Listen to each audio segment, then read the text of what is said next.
Yeah, what's happening? What's happening with it? Yeah, what it do? What it do? Y'all already know what it is. You tuned in to another episode of Everything Boxing. Diego talking that boxing again. Yeah, make sure that y'all hit the like button as you come in the building. Make sure that you hit the like button. Jump in the comments. Let me know you in the building. You know what I'm talking about? We definitely gonna cook today. We definitely gonna cook today. It's a whole lot that I want to talk about today. We got some controversy with the weigh-ins. The official weigh-ins already popped off for Errol Spence and Terence Crawford. Same thing like they did to Devin Haney and Lomachenko. So we're gonna talk about that. We got a lot of boxing talk to talk about today, and y'all already know we one day away, and it's finna go down tomorrow night, y'all. I know everybody excited, so make sure that you smash the like button as you come in the building. Let me know you in the building. Jump in the comments. Let me see who we got in the building. Specs in the building. Kawhi Elliott.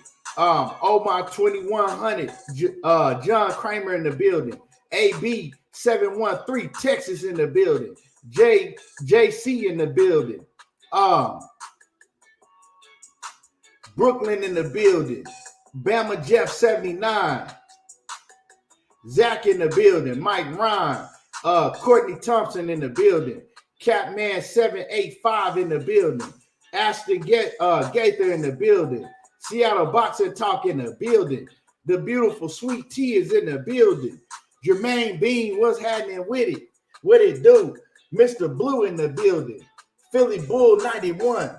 Jovan Howell in the building. What it do? And my man Jermaine Bean in the building in that super chat. He say, busted Budweiser clean up on aisle 3. Man, it's finna go down. It's finna go down. And it's finna get ugly. Like I always say, tomorrow night for Bud Crawford, it's finna get ugly like Seal and Precious got together and had a baby.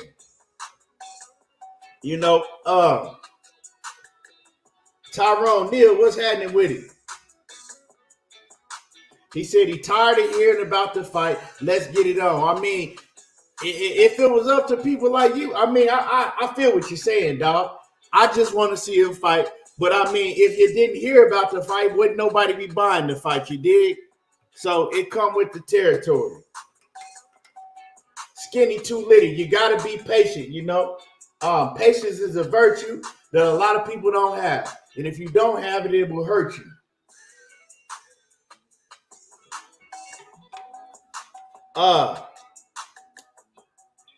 My man ATX Slab in the building. What's happening with it?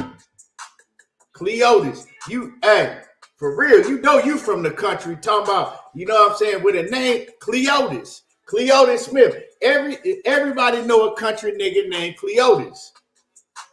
And salute. Planet 619, he says, yeah, you know what I'm talking about? It's gonna get ugly for that boy like Seal and Precious got together and had a baby. Master Khalik, what's happening with it? Yeah. He said, am I pulling up to the fight? Nah, man. I had some things going on, man. Like I said, my house got burnt down last year, and they spoke. The contractors was supposed to be done. We rebuilding it, right? They were supposed to be. The deadline was supposed to be around this time. That's why I wasn't going to the fight. The deadline for me to move back into my house was supposed to be around this time. The contractor is bullshitting. So it's just a fucking mess. He's way behind his deadline. And so, yeah, it's a mess, though. That's the only reason I didn't go. I'm not going to the fight. If it wasn't for that, I'd be at the fight. Y'all know I would have been up in that thing. But, probably go to Canelo and Jermell Charlo. Omega Red, what's happening with it? What it do?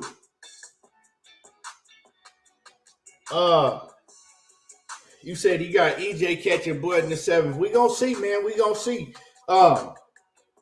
We gonna see. Too Elite, what's happening with it? Cam, Anthony Johnson, Skinny Too Litty. Yeah. So y'all make sure that y'all smash the like button. You know what I'm talking about? A lot of people come in here, they just be up in here, and a lot of y'all don't never smash the like button. Smash the like button. Show some respect.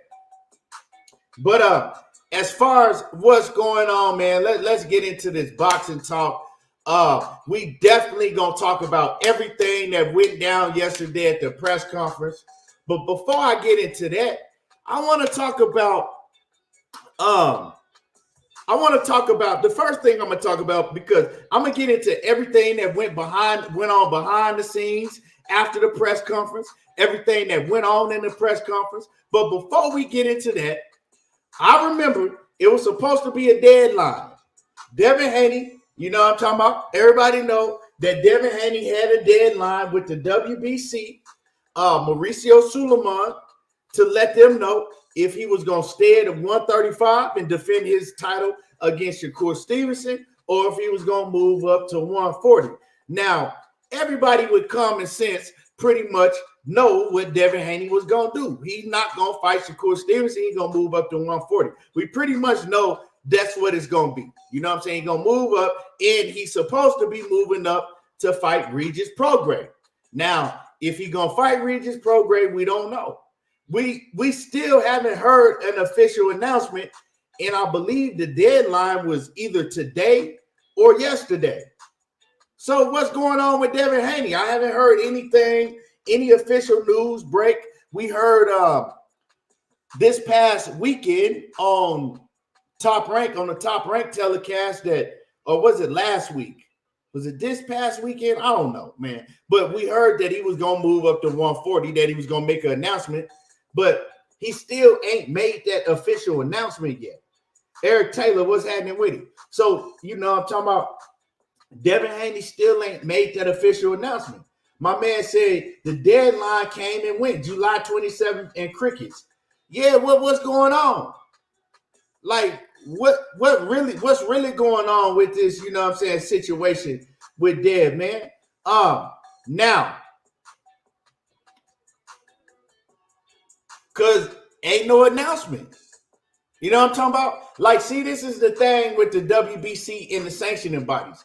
They'll come in, you know what I'm saying, put shit out in the news. They'll come and tell you one thing, and then when it come down to it, they'll do something completely different. Now, if the WBC gave that deadline, why we ain't heard about what decision he officially made? If you coming out in the public and telling the public, this is the deadline, Devin Haney got to do this, and Devin Haney got to tell us this. Well, y'all should have told us yesterday, you know what I'm saying, what his decision was. We pretty much know that he moving up already, but y'all should tell everybody. Now, a lot of people might think like, well, ain't nothing been said, so maybe he could be staying at 135 to fight Gervonta Davis, right? We ain't heard nothing on Tank's side. We ain't heard nothing on nobody's side. I highly doubt, excuse me, I highly doubt that's going down. That ain't going down. You know what I'm saying? I heard Steven Espinoza say that they did reach out to Devin Haney's, team, and they had preliminary talks, whatever that shit is supposed to mean. He said they had some preliminary talks, and basically it didn't go no further because they seen that Devin Haney was kind of focused on going to 140 pounds. So they kind of left it alone, but he says that the door is still open for negotiations if they ever want to, interested in the fight. But, you know what I mean? Like, all of that shit ain't really telling me nothing. You know what I'm talking about? Like, they talked about the Eastside Cruise. I don't want to see that shit. I don't want to see, like, this is the thing with me, right? When it comes down to these fighters, I don't give a damn who you are. I don't care if I'm a fan of you or not. I keep it 100 down the middle. When I get to talking about a fighter that, that the fans like, or say if I get to talking about your fighter, whoever you may be, and I don't see him moving right, or I think he bullshit, then I talk about that. Then you get mad and you talk about I'm hating on him. Oh, I'm hating on him. And then the next day, I might talk about the next fighter, right? You know what I'm saying? That you thought I was favoring, and now I'm hating on him. So I'm not trying to please nobody. I'm just keeping it 100 all the way around the board. And I don't want to see Gervonta Davis fighting no Pitbull Cruz. Now, if Gervonta Davis is in control of his career, he needs to be pushing towards one of these big names. Now, it doesn't necessarily mean that he can make a Devin Haney fight him, or he can make Bob Arum, accept a Shakur Stevenson fight, or he can make Bob Arum let him fight Lomachenko, or he can make Lomachenko even want that fight. But if you were your own boss, you actually do need to be vocal and let them know if you don't want to fight Pitbull Cruz, because in the past, I heard Tank come out and say, nah, I'm not fighting Pitbull Cruz again. And when he said it, it didn't happen. He ain't fight Pitbull Cruz. So he is the fighter. He is the money man. He does have say-so, right, with the big wigs on telling them what he will do and what he won't do. You feel what I'm saying? So he has that authority. He is the fighter. They work for him. Now, of course, Steven Espinoza, Showtime, and all of them, they're going to suggest certain things for Tank. Well, we think this is going to make you the most money. Well, we want you to do this. And it's up to him to tell them, nah, I want y'all to do this and to do whatever y'all got to do to make it happen. Now, I've been on Devin Haney helmet, right? Because Devin was talking all of that big talk about Tank this and Tank a pussy and Tank scared and Tank this. And now that Devin's a free agent, we haven't heard him say nothing about Gervonta Tank Davis, right? Now, I'm going to go to Gervonta's side, right? Because I believe that Tank, he should continue to look for the big fights. You can't backpedal, right? You can't reach, you can't do 1.3 million pay-per-view buys and then turn around and be on pay-per-view against an Isai Cruz. Isai Cruz ain't never fought nobody. He ain't never beat nobody. And Isai Cruz ain't never impressed me. He never impressed me. And you already beat that man with one hand. I don't give a fuck what storyline y'all trying to come up with to make an Isai Cruz and Gervonta Davis fight look appealing, to make it look like something's going to be different than it was in the first fight. I don't care. We seen it.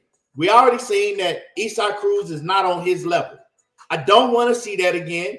And it's up to Gervonta Davis to turn that shit down and say, no.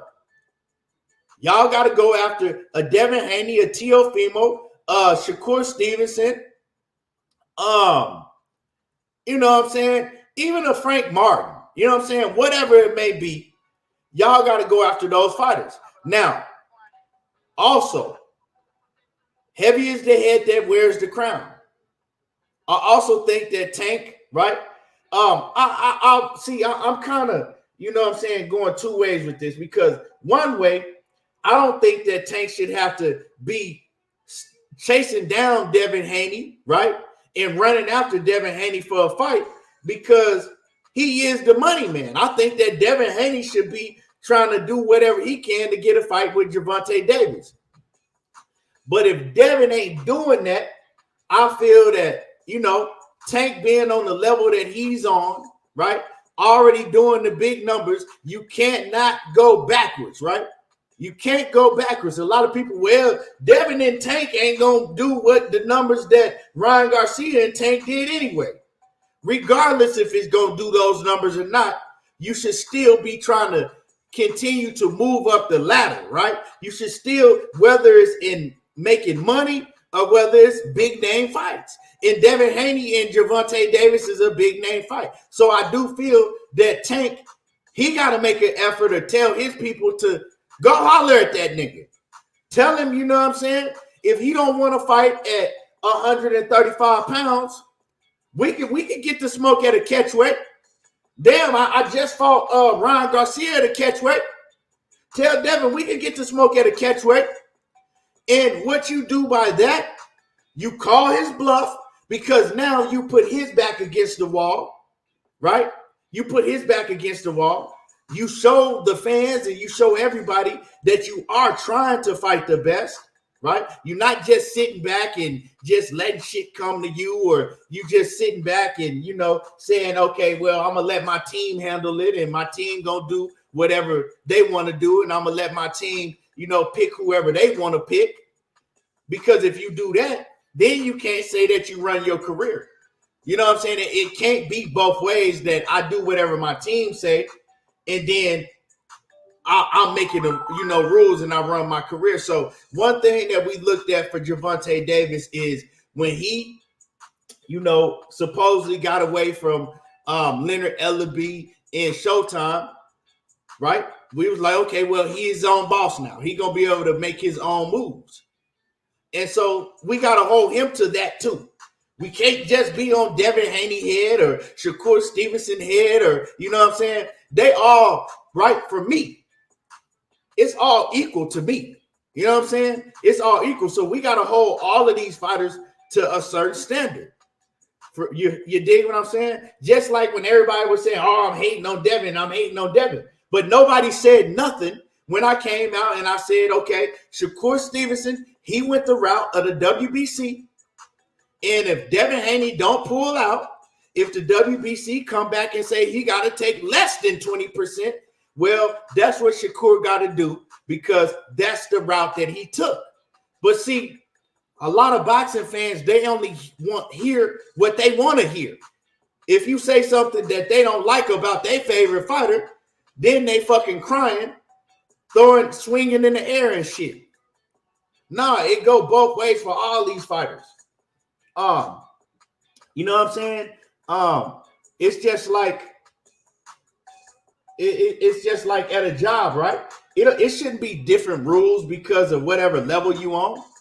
You know what I'm saying? If you don't show up to fucking work and you don't call in, it should be the same rules for every employee. You know what I'm saying? No matter how long you've been there, no matter what level you believe that you on. It's the same shit with boxing. All of them should be held to the same standard.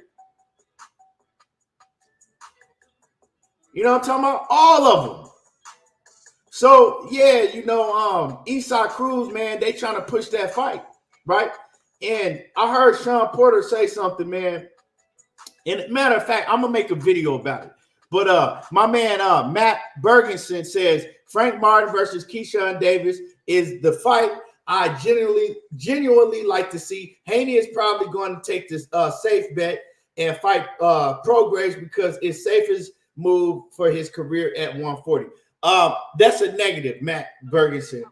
And salute to you, my brother. Salute to you for coming and showing love in the super chat. But I gotta disagree with you with what you said, man, because Regis Prograis is not safe. Regis Prograis is nobody's safe move. Regis Prograis is not nowhere near the safest fight at 140 pounds. If Devin Haney go and fight Regis Prograis, you know what I'm saying, we got to give him his props. You know what I'm saying? Regis been wrecking shit for a long time. Just because we seen Regis have a hometown fight against a fighter that we really didn't know. Like, I'm not going to lie to you. I didn't know that fighter that he fought. I didn't watch no film on the fighter that he fought. But sometimes that don't mean that that fighter is some trash. You know what I'm saying? That don't mean that that fighter is some trash just because we don't know who they are. He could be a hell of a fighter. Or Regis just could have had an off night. But he is not a safe bet. It's a lot of different fighters that Devin Haney could pick at 140 pounds that's much safer than a Regis Prograis.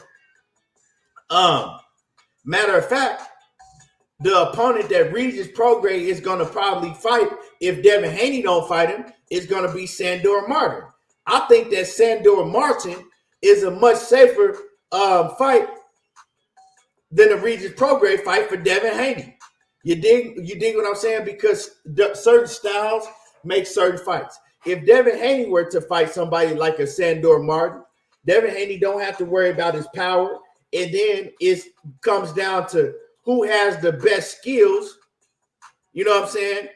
And skill-wise, Devin Haney is better skill-wise than the Sandor Martin. So Regis Prograis is definitely not a safe fight for Devin Haney or nobody. So if Devin Haney fight Regis Prograis, I've been on record several times saying that, hey, dog, you got to I'm going to take my hat off to him. There ain't no duck just because you go up to 140 and fight Regis Prograis. But what it is you didn't keep it 100. All I'm asking is just to tell everybody, look, I can't make 135. I'm not going to fight at 135. If somebody if a big fight like a Gervonta Davis comes along, and if he want to fight, maybe we can work out a catch weight. But, I'm not going to put myself at a disadvantage trying to fight these top fighters like Shakur Stevenson or Devin Haney. You feel what I'm saying? And that's all you got to do. I'm going to respect that. And I think that Devin went the route of kind of capping and lying, you know what I'm saying, to save face for the fans because for image, right? You worried about the fans gonna say, he ducking, he's scared, he didn't want to fight Tank, and he's scared of Shakur because his dad kind of put him in that position, talking all that shit like, we right here. Yeah, we fight Tank next. If he don't want it, we fighting Shakur. He put him in that position. You dig what I'm saying? And so I think when the shit got hot and they realized that they weren't going to be able to make 135 no more, they realized they weren't going to fight at the weight no more, they had to come up with a plan, right, for the media. We got to make, you know what I'm saying? We got to make it look like that Tank really don't want it because he ain't reached out to us. Then we got to make like Shakur was just bluffing and he don't really want to fight and he afraid of us. It's all, you know what I'm saying? It's all a game. It's all a game because now we live in a social media era where a fan can pick up a phone and type and get to talking crazy, and then everybody else gonna follow it, and it goes on, and then that false narrative comes the truth to a lot of people, and that's just what it was.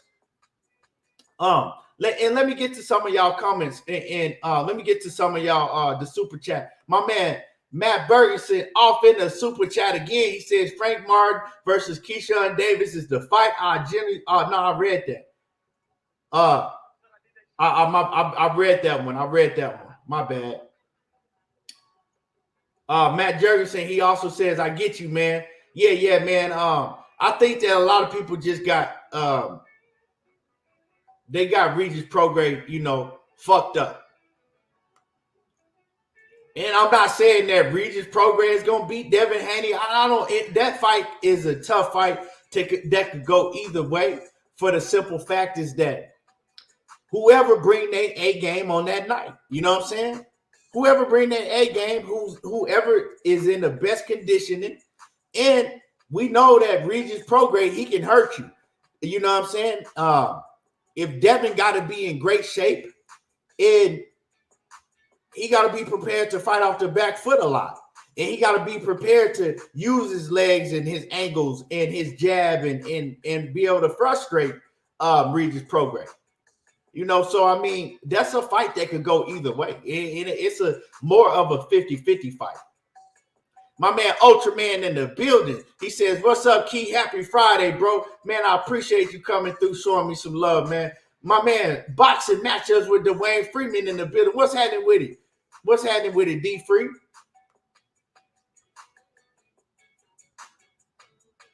Man,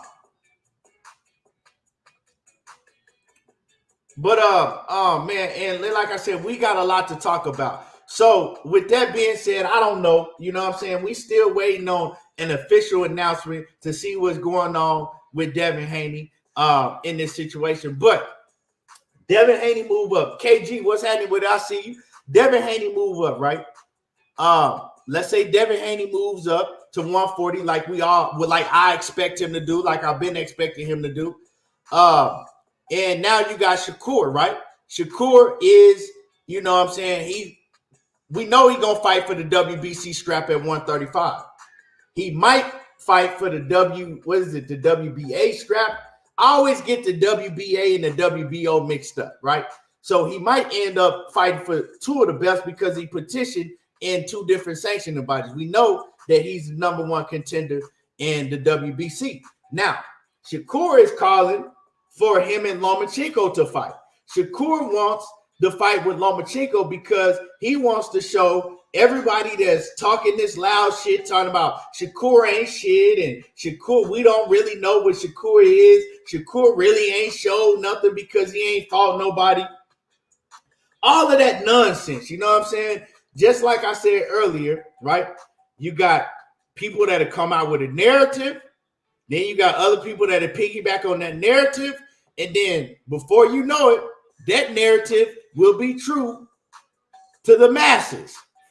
So that's been one narrative that's been going around boxing, that Shakur Stevenson, he really ain't, you know what I'm saying? He really ain't that good because he ain't fought nobody. And Shakur Stevenson, you know what I'm saying? He's a hype job and Shakur is all bluff and Shakur really don't want to fight these guys. He just be talking that talk. And, you know, that's a narrative, like I said, that's became true to a lot of people. Whether they believe it or not, you know what I'm saying? We'll see if they actually willing to put their money on the line, you know what I'm saying, and show that they really believe that. But I highly doubt it. We know that Shakur Stevenson is a hell of a fighter. We know that Gervonta Davis is a hell of a fighter. We know that Devin Haney is a hell of a fighter. We know that Vasyl Lomachenko is a hell of a fighter. We know that all those fighters are hell of a fighters. All those fighters have proven to be what they are. So all that other shit is just some, you know, bullshit. But Big Dose, man,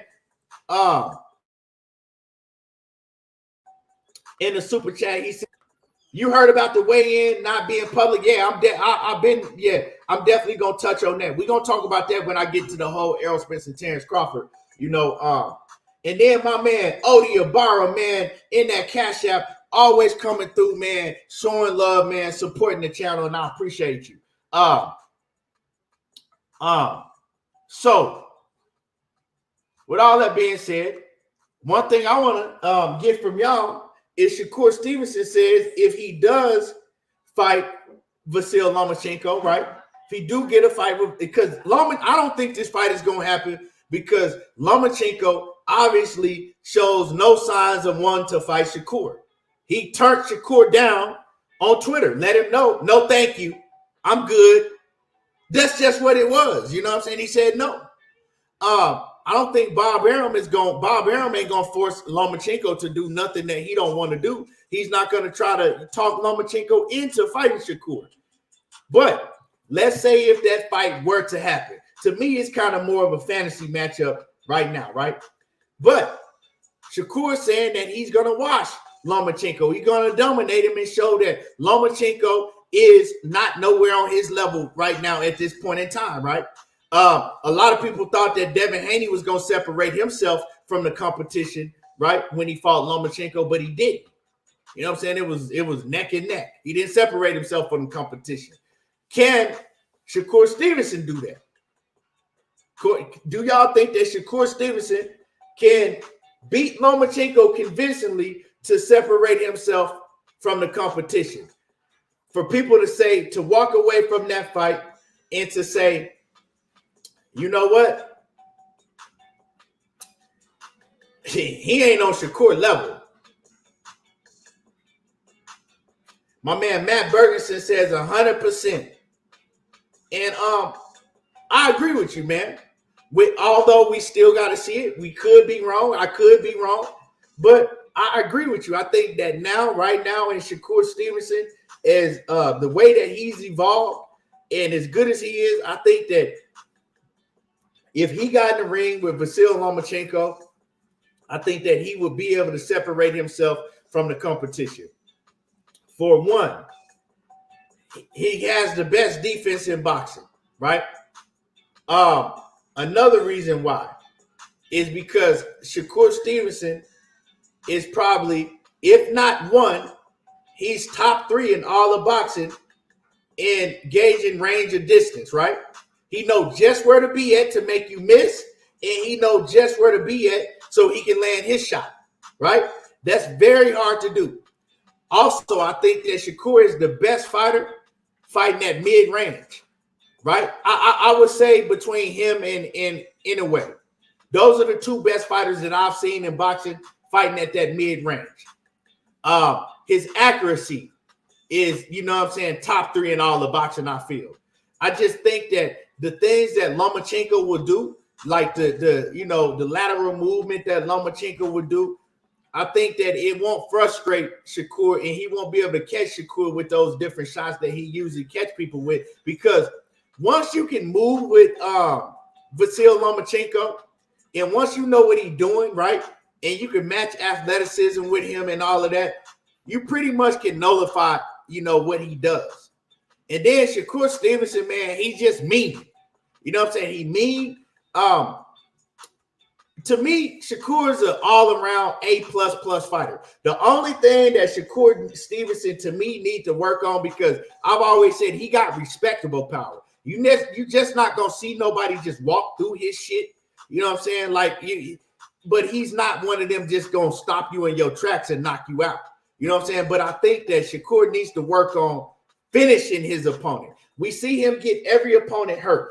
We see him pretty much drop all the opponents that he in the ring with. But it's the times that I think that where Shakur can go all out and go for the finish, and he kind of pretty much, play it a little more safe. So I think that once Shakur works on his finishing ability, he's going to be unstoppable. You know what I'm saying? He's going to be unstoppable. But, if I would look at anything and say that Shakur needs to improve on, I would say his ability to finish his opponents off when he get them hurt. But, I think that he will watch Vasyl Lomachenko and separate himself from the competition. But it's kind of like, if he does that, right, it's always somebody that's going to come and say, all he's doing is fighting the old Lomachenko. Lomachenko ain't the same since he got beat by Devin Haney. Lomachenko, he couldn't get up for it. It's going to be a whole bunch of shit, right? And then those same people that's telling you that Shakur Stevenson ain't shit, he's a hype job and he ain't proved nothing, they going to come back after he watched Vasyl Lomachenko and they going to say the same thing. They're going to tell you that, well, why he ain't fight Edwin De Los Santos? He's scared of the power. It's always going to be something. You know what I'm saying? When every great fighter has a lot of people doubting them and telling them every time they accomplish something, it's something next, right? Well, he ain't this, or well, man, he didn't do this, or it's always something. So, and then when they don't really never give a great fighter his respect until you retire.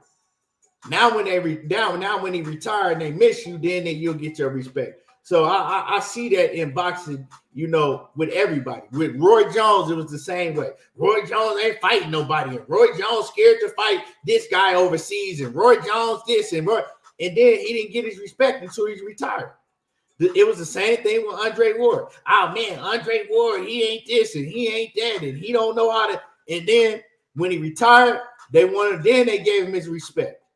Floyd Mayweather, it was, Floyd ducking, and Floyd ain't never want to fight such and such. And Floyd, then when he retired, then it's like, man, we want to see Floyd. And so it's like that with every great fighter. And I think when you become a great fighter, those are the things that you're going to have to deal with. Some fighters are able to deal with it, some are not. But anyway, moving along, man. That's just my take on the situation. I'm ready to know, what's going to happen in this lightweight division. You know what I'm saying? I'm ready to move on, let Devin Haney move up to 140 where he's going to be a lot more healthier. And I'm actually ready to see how Devin Haney look at 140. You know what I'm saying? He could go up to 140 and be better than he is at, 135. Terence Crawford. we think that I think that Bud, each division that he moved up, he got better. At 135, Bud wasn't really a knockout artist like that, right? He moved up to 140 and, you know what I'm saying, a bigger weight for his frame. And then he started looking better and better. And then he started getting knockouts, knocking everybody out at the end of his 140-pound run, right? And then when he moved up to 147, it's kind of like that was the weight that he came into his prime at, and he started dusting everybody off, right? So I think that, you know, although I don't see the punching power in Devin Haney, but although, you know, that could be taken away from his power too, because Devin Haney big as fuck. Like the dude walk around and he easily walk around at 180. Like he walking around bigger than a lot of these welterweights. You know what I'm saying? I don't know. And don't quote me, right? And don't say, this ain't no rumor. I'm just saying, I don't know if because I've seen Devin Haney get big, but not like he be now. Like not like he is now. He blew up to like 185 pounds. You know what I'm talking about, walking around. He hella big. So now seeing how Devin Haney been walking around, I don't know if it's because he kind of like fuck it and he eating a lot and maybe, you know, letting the fans get to him saying that he lost to Lomachenko. Maybe that's bothering him. But whatever it is, we can see that he can get up there and weight. You know what I'm saying? So for a man his size, that he not small like that at all, you know what I'm saying, to be making 135, that's a stretch. So that could be taking a whole lot out of him. When you see a man get on a scale and he look mummified, like that should tell you something right there. It ain't no way that he could be 100% fighting at 135. You know what I'm saying?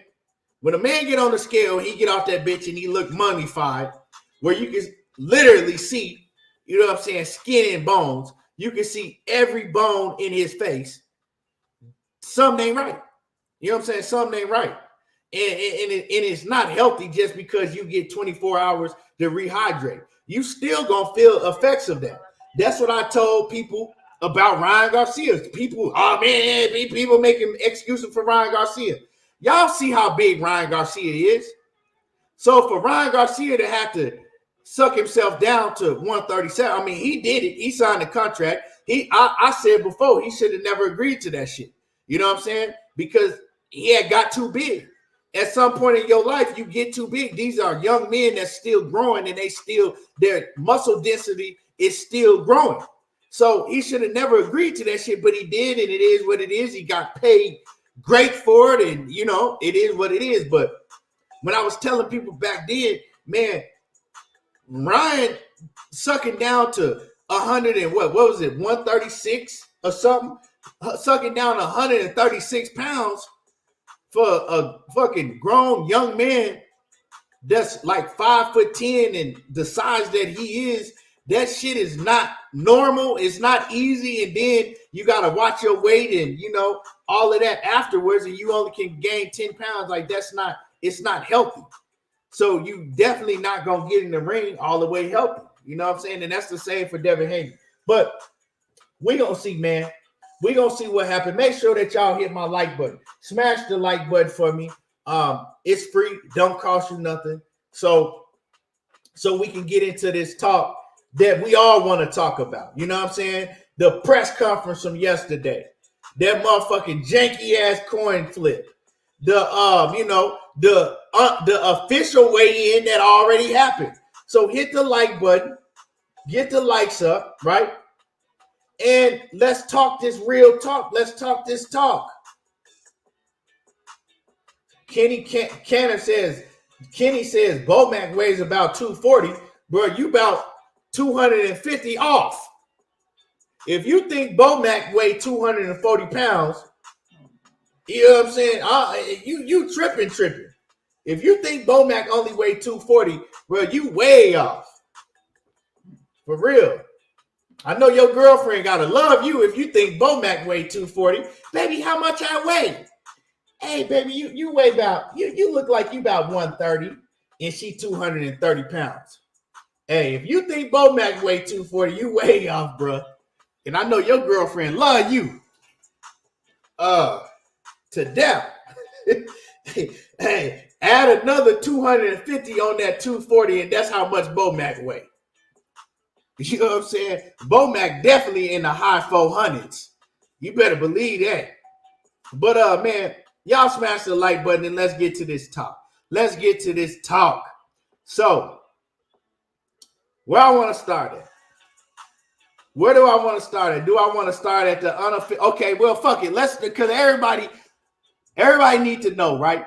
If you're in the building right now, know that the weigh-in that you're going to see later on today is not the official weigh-in.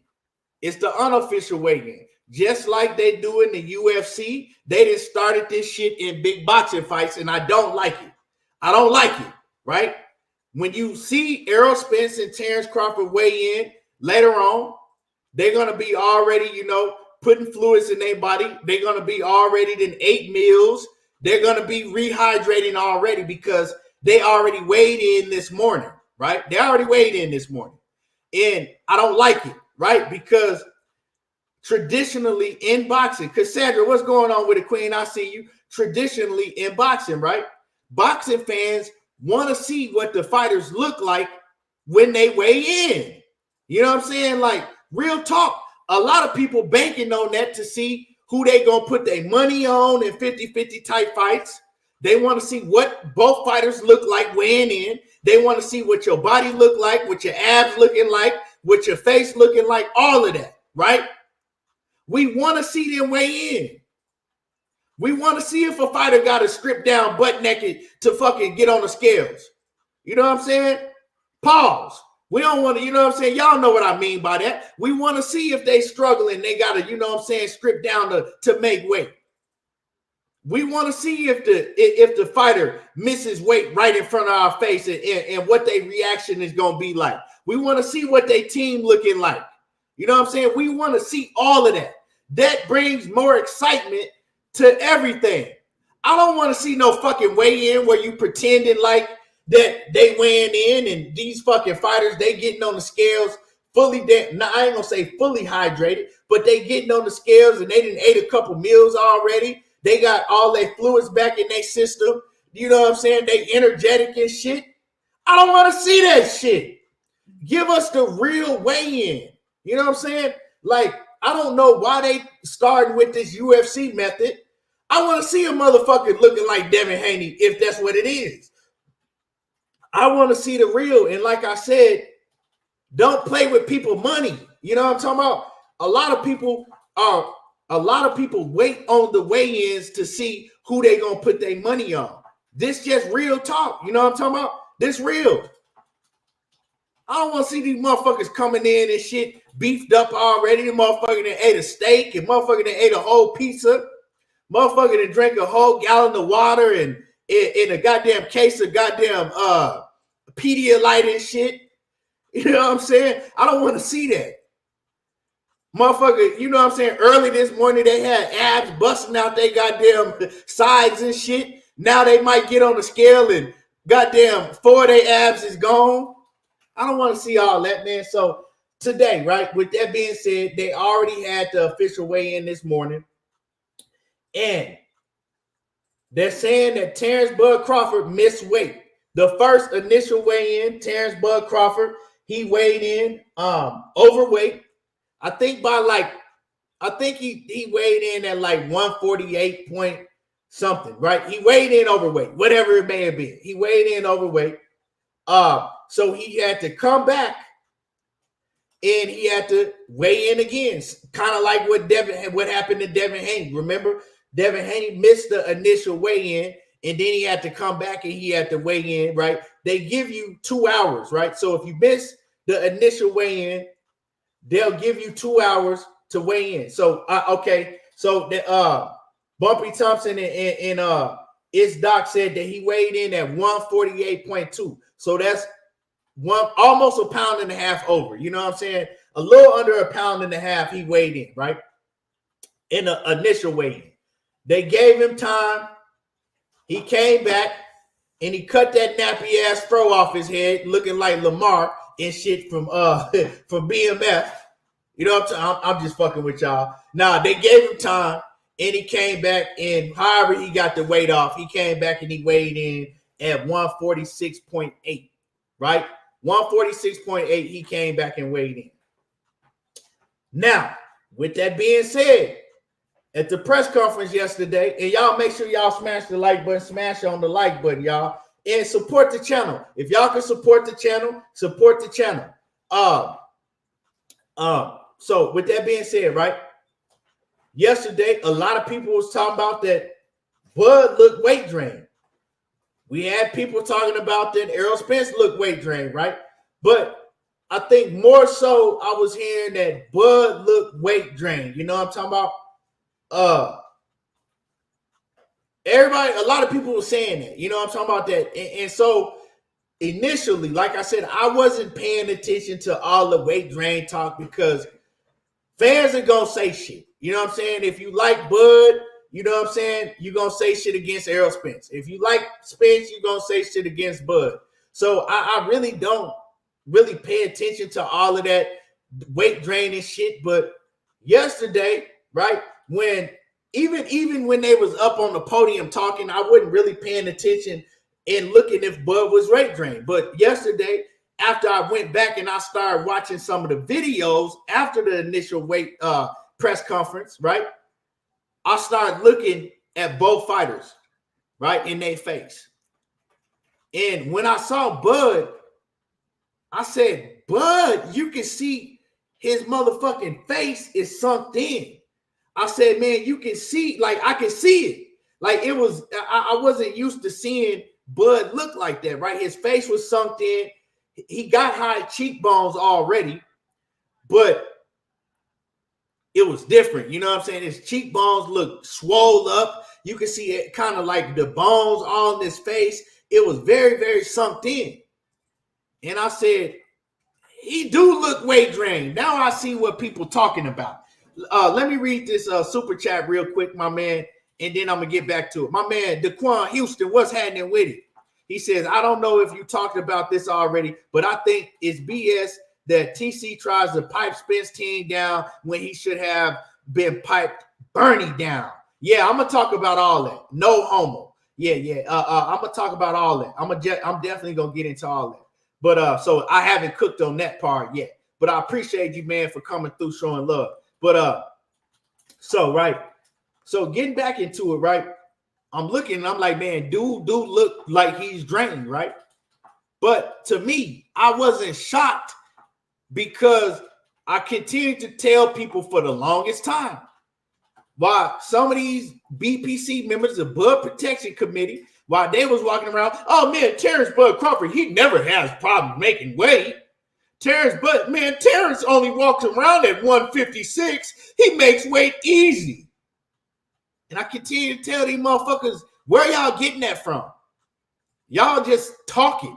You know what I'm saying? Because I talked to his nephew at the Errol Spence in Ugas weigh-in, and his nephew told me, matter of fact, his nephew just had got off the phone with Bud. He was FaceTiming Bud where I was sitting right there. And then me and his nephew got to talking, and his nephew was talking about, we got to talking about Spence, and we was like, man, Spence look good. You know what I'm saying? Everybody talking about he gonna be weight drained and all this. And his nephew was like, shit, dog. He was like, it's hard to make 147 for both of these dudes. He said, man, my uncle don't make 147 easy.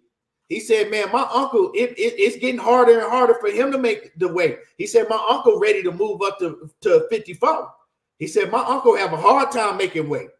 And that's when I knew that it's not easy for Bud to make weight at 147. And I continue to tell people that, but motherfuckers want to come in the comments, oh, cap, you just an aerosexual. All right. Is it cap today that he had to weigh in twice before he made the weight? Was it cap yesterday when you was looking at his face and his whole face was sunk in? Was it cap then?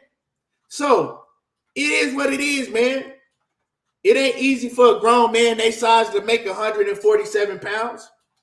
You know, it's not easy. You know, because these are fighters, Errol Spence and Terence Crawford, they in their 30s.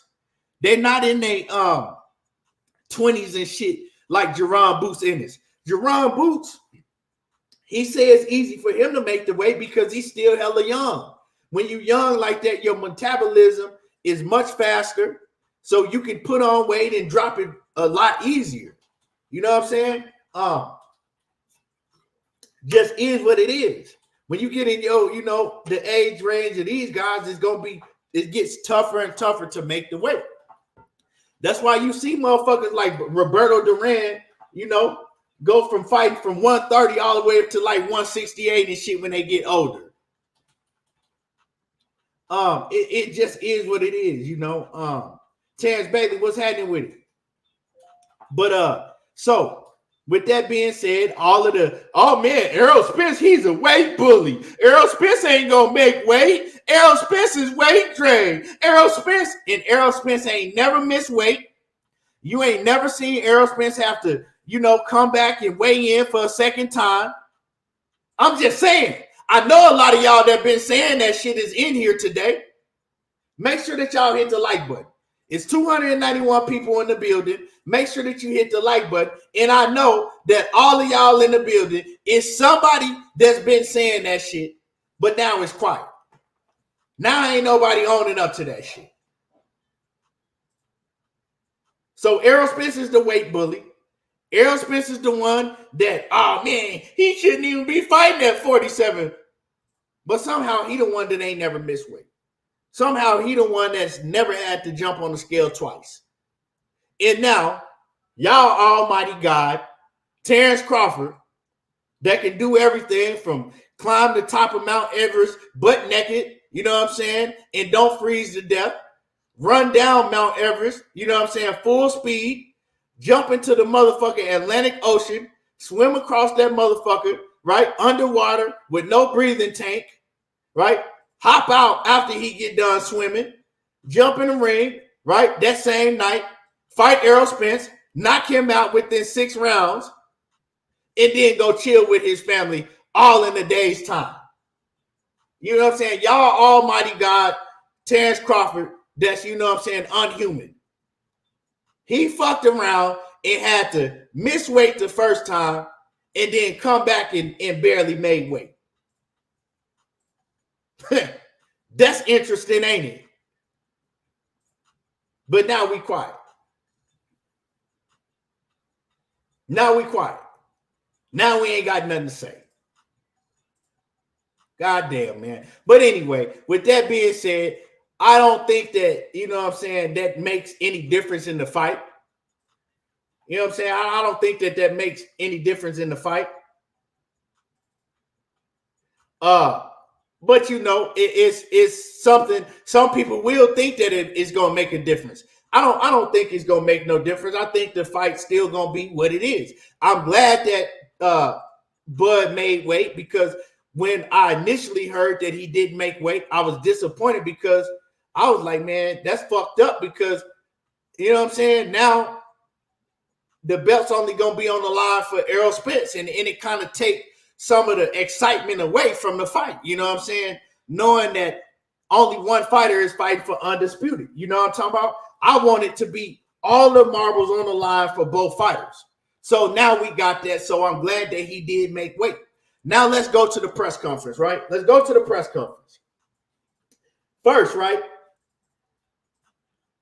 Fat ass Bo Mac and Derek James get into it, right? Bo Mac get up there, and you can tell that Bo Mac fat ass, he's jealous of Derek James, because Derek James has all of the accolades, right?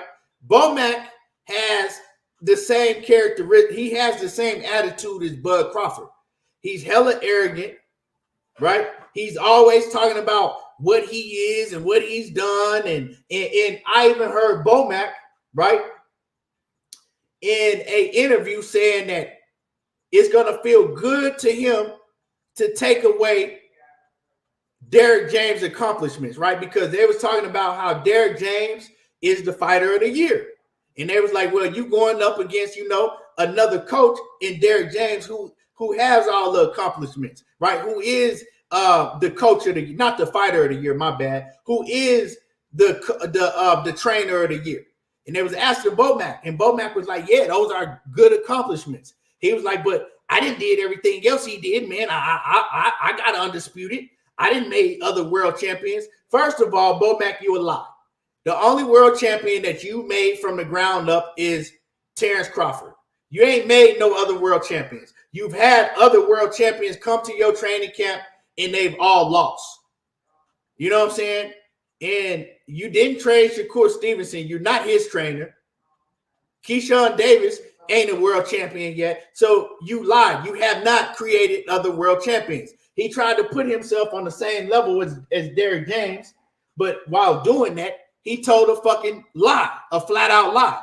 You know what I'm saying? Trying to compare himself, and he trying to say that he's better than Derrick James, but the only thing that he doesn't have is the Coach of the Year accolade, right?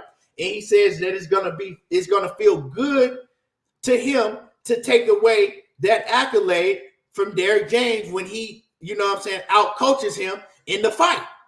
This is what Bomac said in the interview. And I'm looking at Bomac and I'm like, you can't take away no fucking accolades from him that he already got. You know what I'm saying? Maurice Hooker, I don't think Maurice Hooker was training with Bomac when he became champion. Now, Jamel Herring, if you want to count that shit, go ahead and count that, but that ain't impressive.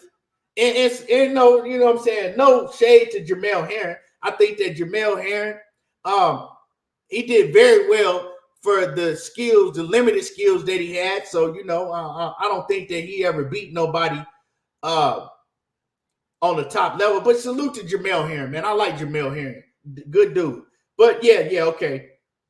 But he ain't take Jamel Herring. He didn't bring Jamel Herring from the mud. But anyway, it is what it is.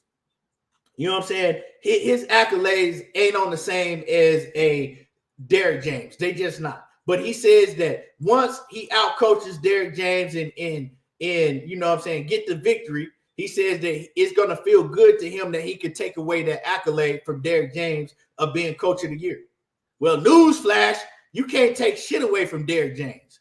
You know what I'm saying? Because that's already cemented. His legacy is already cemented. He already has done what he's done in the sport of boxing. You can't take shit away from him. And so they just tell you what type of fucking clown that Bomac is, saying that he's going to take away Derrick James' Coach of the Year accolade. What type of shit is that to even say? And so he's been running his mouth. He got up yesterday in the press conference and he was running his mouth yesterday. And Derrick James was just sick of that shit. You know what I'm saying? Derrick James is like, motherfucker, the only thing you great at is eating all the goddamn food up. That's what you great at. You know what I'm saying? All that talk, and I think he kind of, like Derrick James kind of got sick of hearing Bomac doing all these fucking interviews, running around, running his mouth.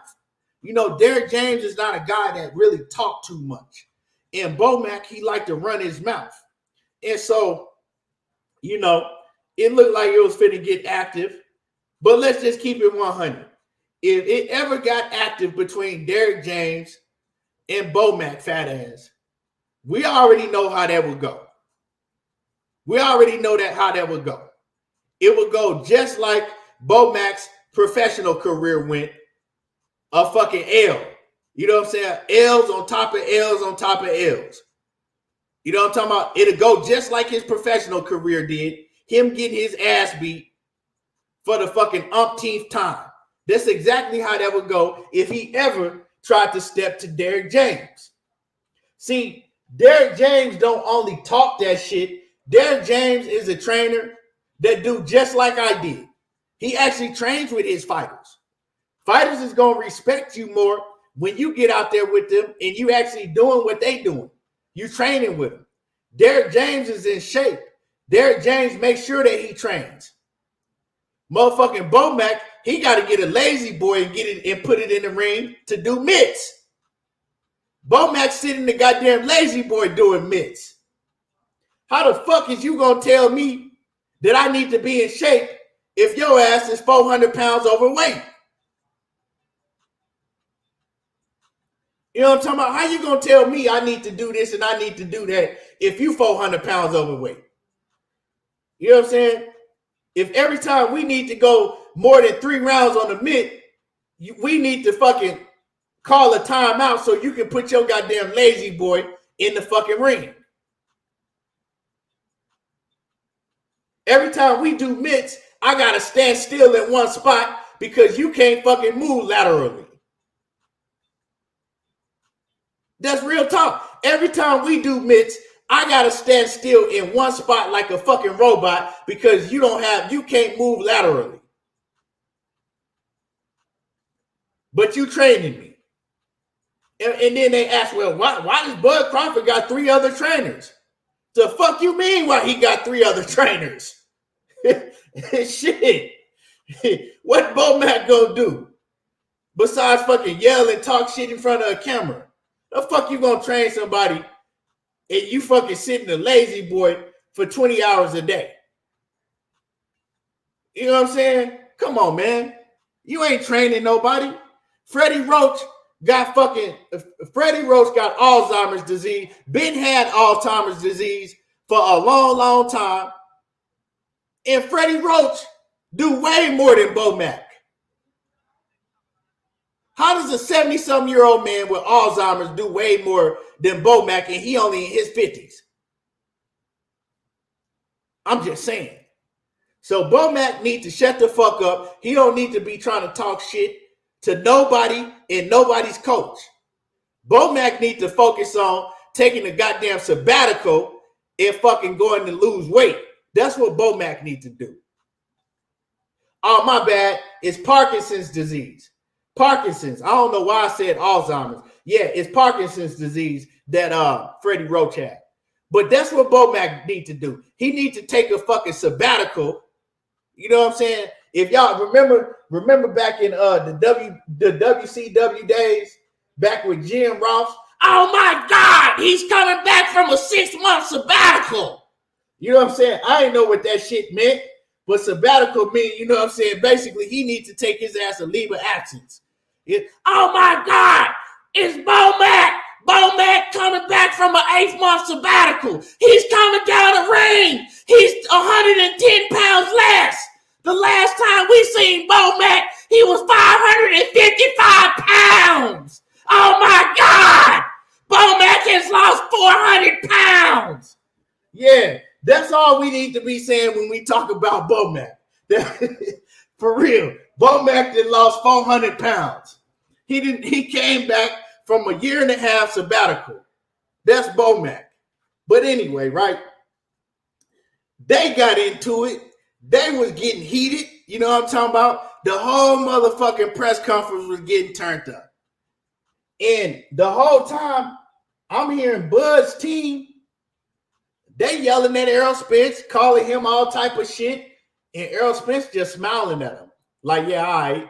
You know what I'm saying? Go back and look at the press conference. Bud team is woofing the whole time. They woofing, and they woofing, and they woofing, and they talking, and they talking. And Errol Spence, he just sitting there like, yeah, all right. What you want me to say to him? You know what I'm saying? I can't do nothing to his team. I can't put no hands on them. You know what I'm saying? What can I say to motherfucking peanut head ass, long neck ass Bernie the Boxer? I can't say nothing to none of them dudes. I'm not going to waste my breath on them dudes because I can't put hands on them. So EJ is the type that if he know that he can't put hands on you, right, because the consequences is just retarded if he were to put hands on one of the team members. So he the type, if EJ can't put hands on you, he's like, it ain't no reason for me to go back and forth and woof with you. KQKC, Mr. Wow, wow, wow, in the building. Y'all make sure y'all hit my like button, yeah? You know what I'm saying? If y'all forgot to hit the like, if y'all ain't hit the like yet, make sure that you smash the like button. Get up the likes for me. So, right, EJ, he just that type. If I can't put hands on you, I'm not about to waste energy focusing on y'all, yelling back and forth, losing my cool. I'm laughing at you motherfuckers because can't none one of y'all that's woofing whoop me. And ain't none one of y'all finna get in the ring with us and get this goddamn paycheck. So I'm not paying attention to y'all. You know what I'm saying? Y'all not finna get me off my pivot. I don't give a fuck what y'all doing or talking about. You know what I'm saying? So EJ ain't paying no attention to that shit the whole time that Bud team is whooping. Bud ain't tell his family to pipe down. He ain't say nothing to his family when they whooping that EJ. But soon as Errol Spence family start getting on Bud helmet, Bud loses it. Now, I'm going to keep it 100. Right? I'm going to keep it 100. The things that Bud Crawford was saying initially, he was right. You know what I'm saying? Me being older, you know what I'm saying? The younger me would have been like, you know what I'm saying? Nah, fuck all that. But me being older, initially what Bud Crawford was saying, you know what I'm saying? He was right. But he should have told his family the same shit, right? Because when his family was woofing all that shit, he didn't say nothing. He didn't want to say nothing until it was Errol Spence's family and it was aimed at him. So he was cool the whole time it was aimed at Errol Spence. But soon as the fire got on him, now he want to get mad. And now he want to say what he said. And what I mean by what he initially said, he was right by saying what he said. He was telling them, like, y'all, we don't need to do this. This ain't, you know what I'm saying? This is making us this is what he was saying, right? He was saying this is making us, what he meant by us is black people look bad. Like, you know what I'm saying? Like, when we come together, it always got to be some extra shit, right? It's always got to be escalated, and it's making us look bad. Like, let's not do this. We don't need to go there because it could get ugly on both sides. So everybody just calm down. We don't need to do that. And I agree with what he was saying. It wasn't no need for Nan team to do all of that shit because you can fuck around and fuck up the bag for both fighters. You know what I'm saying? If shit get out of line. Because once shit get out of line, ain't nobody thinking about Errol Spence and Bud Crawford and what they got going on in their bag. Now, they just thinking about what they got going on individually, right? And so Bud was right with what he was telling them, but he should have told his family the same motherfucking thing. You know what I'm saying? It's like it was okay when it was aimed towards Errol Spence, but when it's aimed towards him, now he want to get mad and he want to try to make peace, right? And I think that's what some of EJ's people was telling them. Like, now you want to make peace. Now you want to try to be peaceful, but you ain't say shit before. Now you want to be peaceful. What's up? And then it kind of like, you know what I'm saying? It kind of got Bud pissed off. And then Bud like, man, fuck y'all pussy. You want to get active? We can get active. And Bud lost his cool real fast. See, I always told people from years ago when we was talking about this fight, from years ago when me and Money would be debating people about this fight, I used to tell them all the time, Bud's main downfall is a lot of people, oh man, Bud, he got lateral movement and Bud can outbox you and Bud can do this and Bud can move and Bud can, he can, you know, I'm doing and EJ, he flat-footed and EJ can't. I said, Bud's downfall in this fight is going to be that his temper, his mind frame, I got to get my lick back. Once he get hit, right, he going to throw everything out the window. You feel what I'm saying? You know what I'm saying? He going to go throw everything out the window once he get hit. Man, bro, you sound crazy. Well, if I sound crazy, what your damn stupid, retarded ass up in here listening to me for? If I sound crazy, why the fuck you in here listening to me? What make that? What does that make you if you in here listening to a crazy man, right? Why is you in here? I'm not finna be up in nobody, you know what I'm saying, channel listening to somebody crazy and then commenting, man, you sound crazy. Yeah, but anyway, back to what I was saying.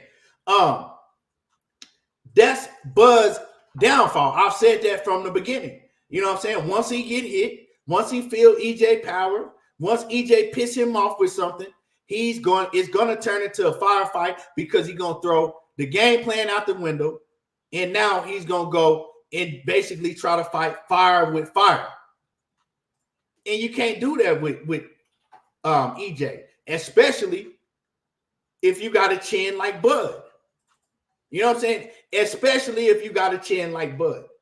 I also told people Bud is not the fighter that's going to move around, use a whole lot of lateral movement, and try to outbox you and be slick and then wait for you and, you know what I'm saying, try to get the knockout, right? You know what I'm saying? I'm trying to give you a try. No, you don't need to give me shit, dog. You know what I'm saying? You don't need to try to give me nothing. Block his ass. Block his ass. Talking about I'm trying to give you a try. The fuck? Who the fuck you think you is? I'm trying to give you a try. Like I get a motherfucking like I win a lottery if you come in here and fucking watch me. Man, get your stupid ass up out my chat. Yeah, block his ass. Whoever got a wrench, get motherfucking Robert Sanchez ass up out of here. Anyway, now try that. Try watching from the background. Now, and that's I've always felt that way, right? I've always felt like that Bud, you know what I'm saying? Bud is always talking about if EJ get out of line. If EJ get out of line, then he gonna get his ass knocked out. Well, Bud is going to get out of line. Bud is the one that always get out of line once he get hit. And I just don't think that trying to fight fire with somebody like Errol Spence is the smartest game plan. And that's what it's going to come down to. And that's another reason why EJ is telling y'all that this is going to be an all-time great fight. Because he knows that Terence Crawford is coming and he going to try to fight fire with fire as soon as he get hit. And that's always been my opinion from, you know what I'm saying, ever since 2018 when they was talking about this fight. I've always thought that. And as far as, right, and it's a whole lot of shit, right, that's going on with Terence Crawford, man, that just shows that, to me, him having this fight, it wasn't a big priority to him. And the reason I say that, right, if you make somebody put in a contract that it has to be a coin toss to see who walks out to the ring first and to see who walks out to the ring last, or the fight ain't gonna happen, do you really want the fight? Like, y'all gotta understand the degree that this man went to in these negotiations. Not only did Errol Spence have to give him like 50-50 purse split, right, which he didn't deserve. You mean to tell me after getting the money right, after getting all that right, you still are demanding petty shit like we got to do a coin toss to see who come to the ring first and last, or the fight ain't gonna happen? But you got motherfuckers screaming that he wants to fight, that Terence Crawford is the one that made the fight happen? Is y'all for real? I got to come to the ring. We got to flip a coin to see who come to the ring, to see who picks what order they want to come to the ring in, or the fight ain't going to happen. So you mean to tell me that if Errol Spence would have been like, nah, we ain't doing no coin flips, dog. I'm the A side. I'm coming to the ring last, and that's what it's fucking gotta be. So you mean to tell me if EJ had stood on his square about that shit, you know what I'm saying, the fight wouldn't have happened. The fight wouldn't have happened. And then Bud would have went out there and would have told, well, man, you know, we tried to work out things and you know, they didn't really want to give me things that I was asking for in negotiations. They didn't want to give me certain things, you know, and so, you know, it just didn't work out, you know. I'm going to have to move on. I'm going to have to move on, and I'm going to have to fight fucking, goddamn, what's that bum on Golden Boy? What's the bum on Golden Boy that he was going to fight for a minute? Whatever. I'm going to have to go ahead and fucking fight Blair Cobb or somebody. I'm sorry. Over a motherfucking coin flip. Over a coin flip. Like, y'all for real? this fight could have been called off because if EJ didn't want to agree to a coin flip, but not only that, right? So EJ like, fuck it, we can do a coin flip. I ain't tripping. Just get this nigga in the ring. And Ultraman salute, man. He says, and I thought females were divas. You feel me? You feel me? But so moving on to the coin flip, right? So okay, bet they flipping a coin, right? Now you would think that they would have Ray Flores, or you know what I'm saying, they would have what's his name? My man Brian Custer. They'll have somebody like that, maybe Mauricio Suleiman, somebody flip the coin, right? What do you see? You see Mike Tyson, that's real tight with Terence Bud Crawford, come out, and he's the special guest coin flipper. What type of shit is that? Mike Tyson, the special guest coin flipper. Now I'm looking and I'm already knowing that Mike Tyson got a close relationship with Terence Bud Crawford. Mike Tyson and Bud then hung out privately on several different occasions. The podcast with Mike Tyson on what is it? Mike Tyson's podcast. What's the name of his podcast? Hot Boxing with Mike Tyson.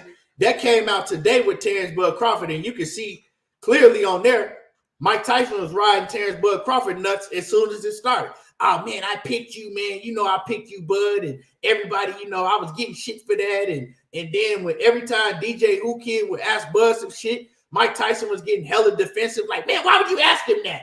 Man, it's more about Bud. And you know, y'all, if y'all ain't see it, y'all see it. But anyway, so Mike Tyson, he gets to pick the coin flip, right? And I'm already knowing, like, man, what the fuck is going on with this situation? Mike Tyson barely fucking drops the motherfucking coin. First of all, right, this is how the coin flip went. Bud is standing right next to Ray Flores.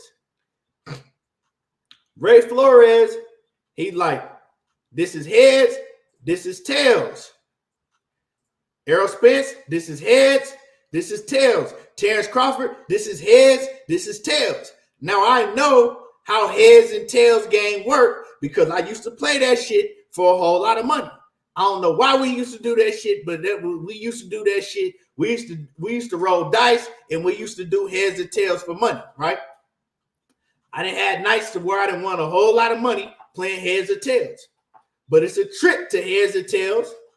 And if you don't catch, if whoever you playing don't catch on to that trick, and I ain't gonna lie, I've used that trick, and when I use that trick, I done burnt motherfuckers for a whole lot of money. You know what I'm saying? This is years ago. This is more than 15 years ago. You know what I'm saying? But I know the heads or tails trick, right? So he asked not only does Terence Crawford, right, get to demand the heads or tails, right, flip, Terence Crawford gets to pick first. So Bud gets to pick if he wants to pick heads or if he wants to pick tails. And I'm like, how the fuck does Bud get to pick first when Errol Spence is the unified champion? Like, Errol Spence is the clear A side. Like, how are y'all catering to Bud like this? How the fuck this man get to pick first? I know it sounds petty, but it is what it is. You know what I'm saying? So he gets to pick first. Ray Flores is showing him the coin, right? The coin is in Ray Flores' hand, and so Bud is looking right at the coin, so he know what the coin is on. So Bud say, I pick heads. So EJ got to go with tails, you know what I'm saying, automatically. So, bam. I'm looking at Ray Flores. He hands the coin. He don't flip the coin over. He hands it right to Mike Tyson. Mike Tyson takes the coin, and Mike Tyson takes the coin exactly how Ray Flores hands it to him. The coin is you can tell the coin is already on heads, right? Mike Tyson put it on his Heads. The coin is already on heads. Mike Tyson don't even flip the coin. He just gently lets that shit drop on the floor. The coin did not turn, not one time. And of course, it lands on heads. That shit is going to happen 9 times out of 10. Trust me, by somebody that played the game. I know how to cheat in heads or tails. That shit always works 9 times out of 10. I was showing my lady yesterday. I went and got a coin, and I was like, look, watch this shit. And I did it, right? And what it landed on? It landed on exactly what I had it on. It's going to happen 9 times out of 10. So Mike Tyson ain't no fucking dummy. Mike Tyson then lived in casinos. You know what I'm saying? Mike Tyson know all the tricks of the trades. Mike Tyson used to play dice. He know all of that shit. Mike Tyson was the nigga that was playing dice at Dapper Dan at fucking 3, 4 in the morning. You know what I'm saying? Back in the 80s. Mike Tyson ain't no square. He far from a square. Mike Tyson know all the tricks of the trades. So, dog, when motherfuckers might be like, oh man, you just making shit up. And yeah, Wayne Jr., it wasn't even a coin, right? It wasn't no quarter, nothing. It was a casino chip. So a casino chip, if you drop a casino chip is heavier, right? If you drop a heavier chip and you don't make it flip with your thumb, it ain't going to turn. It's going to land on whatever you had it on. And especially the way that he dropped it, he gently dropped it to make sure it wasn't going to toss. And of course, it landed on heads. And Mike Tyson knew exactly what he was doing. That's his boy. Mike Tyson, he didn't put money on Bud Crawford. He didn't told everybody that Bud was going to win and all of that. Now, some people might say, what does that make a difference? Don't make a difference who walked to the ring, right? Well, in most cases, it don't. But let me tell you what walking to the ring first and walking to the ring last does, right? If you get to walk out to the ring last, right, your opponent has to wait on you. You know what I'm saying? Your opponent has to wait on you for however long, you know what I'm saying, you decide to come out. We've seen fighters make opponents wait 25 minutes to come out that motherfucking dressing locker room. We just seen Tyson Fury do that shit. You know what I'm saying? We've seen fighters have grand entrances and do all type of shit before they come out the locker room, right? Your opponent got to wait on you. Now, before your opponent had his ring entrance, he was warming up in the back. He was hitting mitts. He was, you know what I'm saying? He was getting warmed up. He was breaking out a sweat. Now your opponent, right? He walks to the ring first. He has his ring entrance, however long that may last. Now he get in the ring and he got to wait on you, right? He got to wait to see what song you coming out to. He got to hear the crowd. And this time, this whole time, all of that shit can play in a fighter's mind. I'm not saying that it will make no difference at all, right? I'm not saying that. But I'm just saying why fighters like to walk to the ring last, right? While you waiting, you pacing. Whatever you're doing, you pacing, you back and forth. You know what I'm saying? All this shit is on your mind. All you cooling off. Now you cooling off, right? You just got warmed up. You done broke a sweat. Now you cooling off. Now you got to wait on him. You got to wait on him. You know what I'm saying? And he get the entrance. He get the grand entrance. Whoever come in last, that's the grand entrance. You know what I'm saying? That's who is going to make a statement with their entrance. You feel me? Just like go back to Ryan Garcia and Gervonta Davis. When Tank came out with Chief Keef, you know what I'm saying? That shit was live. That was the grand entrance. Didn't nobody really remember Ryan Garcia's entrance? Don't nobody really remember the person that come out first? Their entrance. And so that shit plays, it's all mental. It plays a mental game.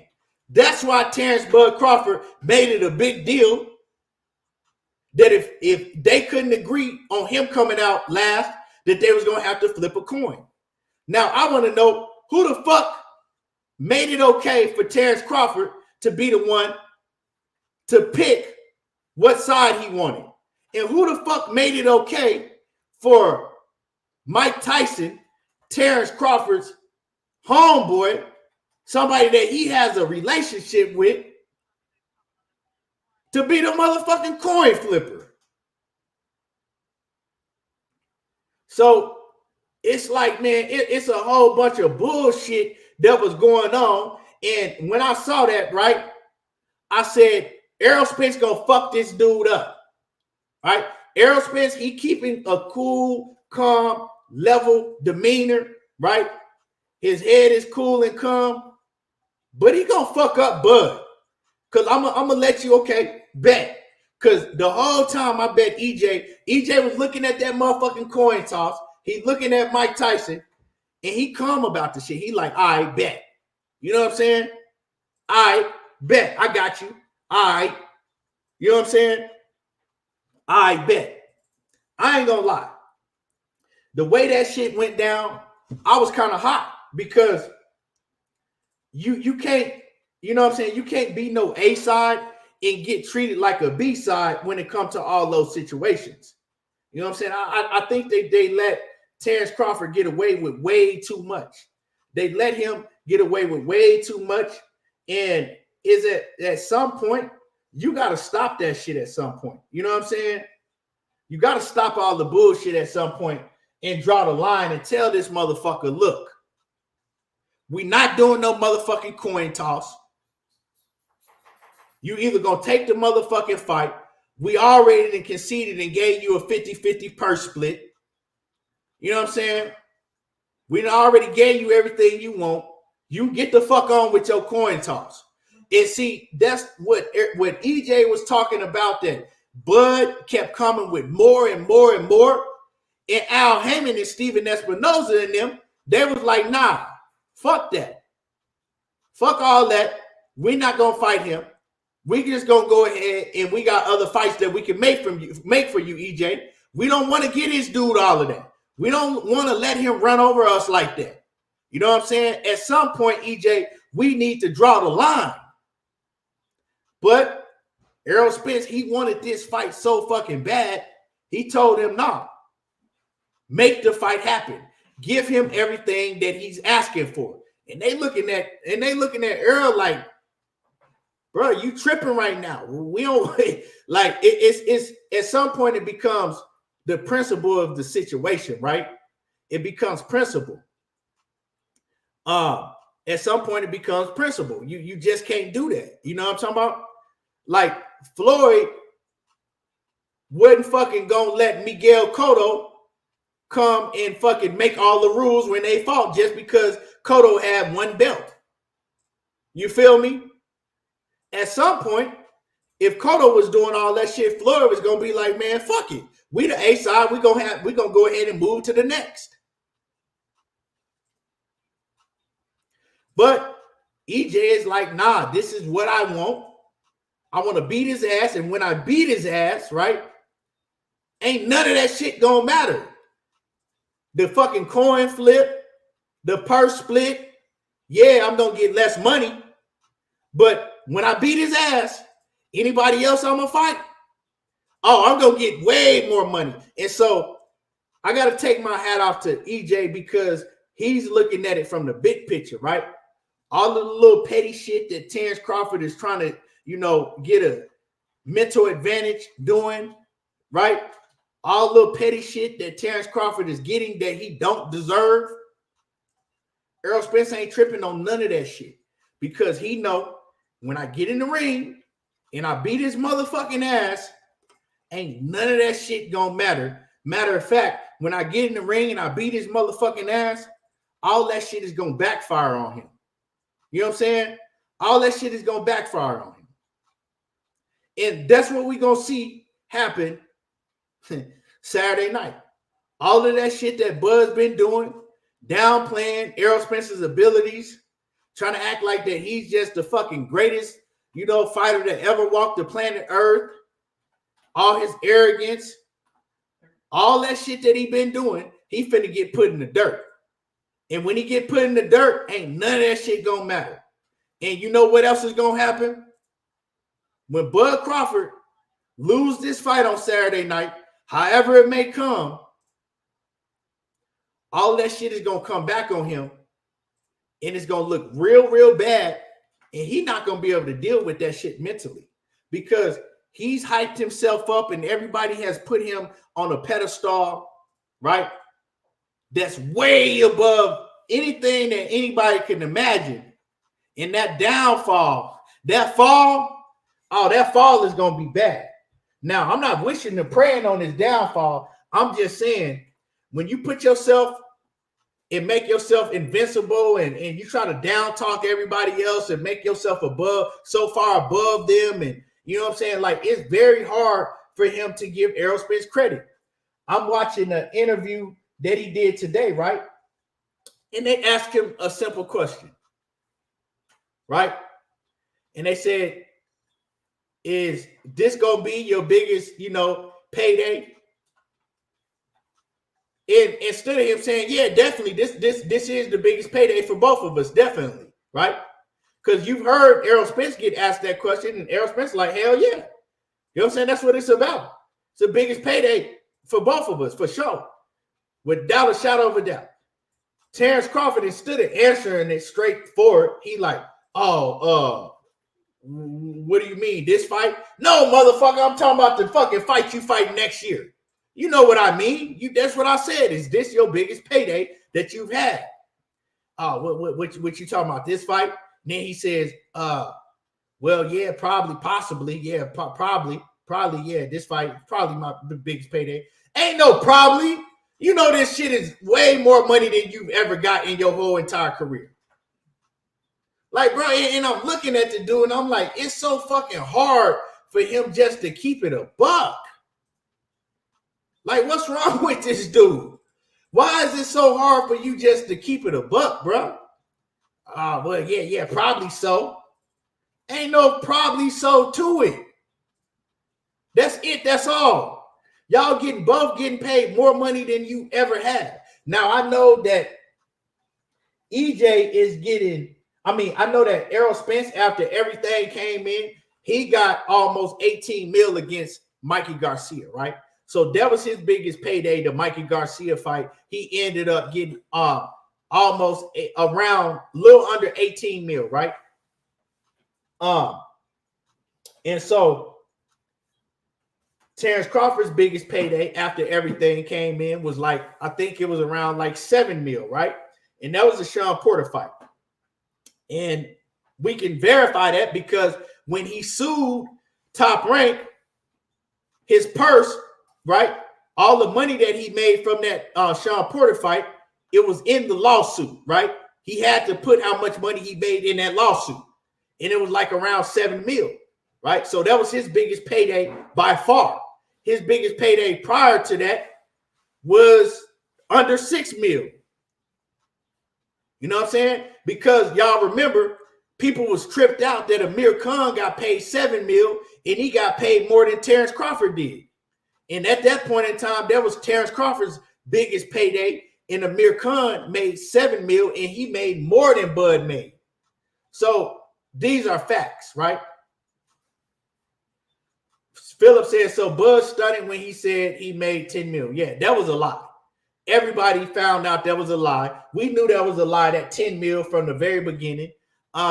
He actually made like 4.5 mil in that David I've been sneezing fight. Anybody that had common sense should have known that was a lie. What that was, saying that he made 10 mil, was a publicity stunt, right? It was for the media to come out with the info and make it look like that it was a valid excuse for him not to go ahead with the Errol Spence fight. Well, he made 10 mil. Why would he turn down 10 mil to fight a fucking C-level fighter? Who's going to turn that down? And then for Errol Spence and his team to hear that, well, Bud made 10 mil. I can't blame him. So it was a smart move to tell everybody he was making 10 mil, but no, he made 4.5 mil for that fight. 5 mil at max, but it was reported it was like 4.5 mil. They came out with everything that everybody made. And it wasn't no back end money, because in order to do back end money, you got to do pay-per-view buys. And they never came out with no official numbers, how many people bought that pay-per-view. I think the pay-per-view was only like $40 anyway, right? But they never came out with no official numbers. If the pay-per-view did anywhere near 150,000, they would have came out with it. Also, with that being said, right? If you put the pay-per-view on the app, right? And before you know what I'm saying, once you announce this app, you got like 4,500 subscribers, right? Once you announce the app, and then you put the pay-per-view on the app, and most people going to download the app to buy the pay-per-view on the app and become a member of the fucking app, right?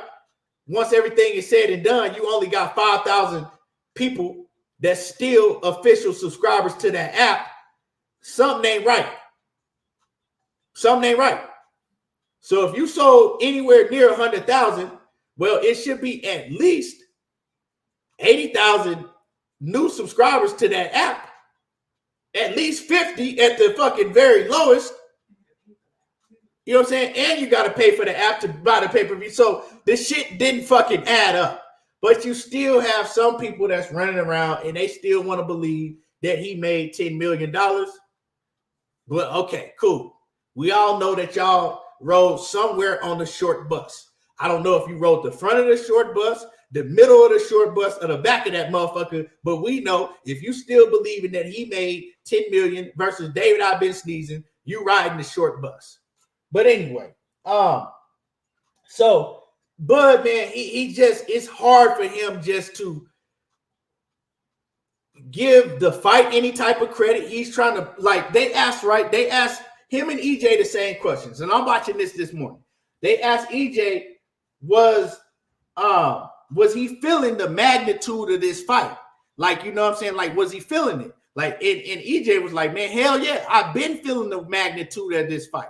But they asked EJ, like, was it making him nervous? Was it making him anxious or whatever? And he said, nah. He said, I've been feeling the magnitude of this fight, but what it did is it made me want to work harder. Like, it pushed me harder to go harder and harder because the fight is so big. They asked Terence Crawford the same question. Like, are you feeling the magnitude of this fight? Because, you know, the event is so big, you never been in an event this big. Are you feeling the magnitude? Bud was like, I mean, nah, not really. I mean, it's just like any other fight to me. It's just like any other day. I ain't really feeling no different. It ain't really, it's just any other day to me. And it's like, motherfucker, quit lying, dog. Like, it's just something is wrong. Like, that's the thing about fucking Bud, dog. It's like he can't never just keep it a buck. And he goes on and he like, well, maybe I might feel it, come weigh in, but right now it's just, just another day. I don't feel the magnitude. Like, shut the fuck up, bro. Your biggest fight you've been in was Sean Porter. You know what I'm talking about? And the whole world wasn't talking about you and Sean Porter fight. You ain't never been in a fight nowhere near this magnitude. You know what I'm talking about? Like, bro, but why is it so hard for you just to keep it 100? Like, he's the type of person, he got that fucking, that Napoleon complex with everything that he does or says. You know what I'm saying? It's like, if he shows in any type of way that this fight means everything to him, that this fight is bigger than anything that he's ever been involved in, that it's a weakness to him, right? That's how he thinks. So he's like, so he won't open up with nothing. He won't keep it like he opened up, about his family situation. But I'm talking about when it comes to this fight, he just won't keep it all the way 100. He's trying to put on the act. Even him coming out, right, looking like motherfucking Lamar and shit from BMF. The nigga trying to make himself look as raggedy as he can. Nappy ass beard, ain't brushed his hair, looking like a motherfucking homeless man and shit, right? You know what I'm saying? Motherfucker got goddamn chips in his beard and shit. Motherfucking dandruff in his head. You know what I'm talking about? Nappy and shit. He trying to look hella rough, and all of that shit is trying to make himself look more mean. He's trying to look as mean as he can to try to psych Errol Spence out and try to psych everybody else out. Like, that's why I've been having people call me, right? And they always been going with Errol Spence. Like, we think Spence going, you know what I'm saying? Spence ain't fucking, Bud ain't fucking with Spence. But now I got these same niggas calling my line like, man, who you got, man, I don't know. You think Spence can beat Bud, man? Cause man, Bud, man, he look hella mean, man. He looking hella confident and mean, man. You think, and so all of that plays into, you know, everything. It plays into people's psyche. Like, man, look at it. A lot of people that's gonna tune into this fight and tune into the weigh-in and tune into this press conference, they're casual fans, right? Philip says they're casual fans, right? And so they don't really know Errol Spence. They don't know Bud like that. Now, if I'm a casual fan and I'm looking at EJ, you know what I'm saying? He come in, he got his face lined up and shit. And then I'm looking at this other motherfucker over here. And this motherfucker looking mean. Motherfucker, you know what I'm saying? He look like he ain't, you know what I'm saying? He look like he coming from the mud. Like, this motherfucker look like he's still living the goddamn projects. You know what I'm saying? He look hungry. Like, this motherfucker look like he been through some shit.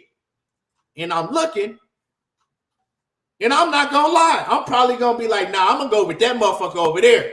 He just, this other dude, he kind of look normal and shit. You know what I'm saying? But this motherfucker right here, he look like he'll kill some shit. You know what I'm saying? He look like, you know what I'm saying? He about one argument away from being a serial killer and shit. And so Bud know exactly what he's doing. If you go back to Terence Bud Crawford's all his other fights, when he would fight Sean Porter, when he would fight Kell Brook, when any fight you want to name, he always come in clean. He come in with his fade. He got his shit faded. He got his, you know what I'm saying? He got his face lined up. He got all his shit clean. But now in this fight, he's trying to practice looking hard and shit. He been in the mirror like, how can I fucking look mean? The meanest I can look.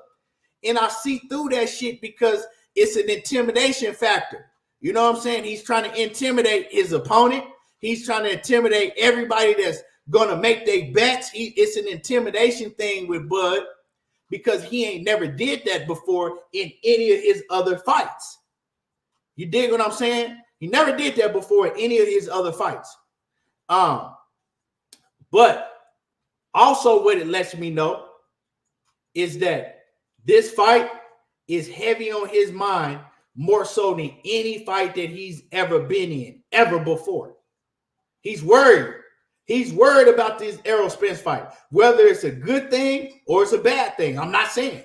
Some people might kind of be a little scared and worried, and it might let them fight better because they, you know, thinking more and they're more cautious. But he's worried. On the outside, he's showing you that, oh, I'm better than this dude in every way. I'm not worried. It's just gonna be another day in the motherfucking it's just gonna be another day at the office for me. But the way he's moving shows different. You know what I'm saying? Actions always speak louder than words. You can try to cover up things with words, but your actions is gonna speak louder. And his actions is showing me the way he's trying to vocalize going about this fight is different than how he's actually going about it and how he actually feels about this in his head. You feel what I'm saying?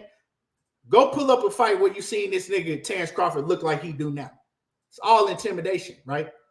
He's trying to do whatever he can to make Errol Spence believe all of that shit that he's saying. Now, does Errol Spence believe it? Honestly, right? And y'all know I'm going to keep it a buck with y'all. Y'all know I'm going to keep it all the way a buck with y'all.